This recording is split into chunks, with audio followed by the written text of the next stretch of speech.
अभी चंद साल पहले की बात है, एक साहब के वालिद का इंतकाल हुआ, हमारे महल्ले के थे वो साहब। तदफीन में जाना हुआ हमारा भी।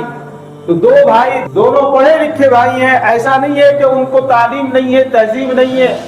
एक भाई कब्र का ढेला उठाकर दूसरे भाई को मार रहा है, दूसरा भाई मजाक में उसको मार, और हंस रहे हैं एक दूसरे पर। अफसोस, जिसका वालिद, जिसकी दुआएं, जिसका सरमाया इस दुनिया से रुखसत हो रहा है, उसके बच्चे उसकी कब्र की मिट्टी को खिलौना बनाकर और बॉल बनाकर खेल रहे हैं। कितनी अफसोस की बात है।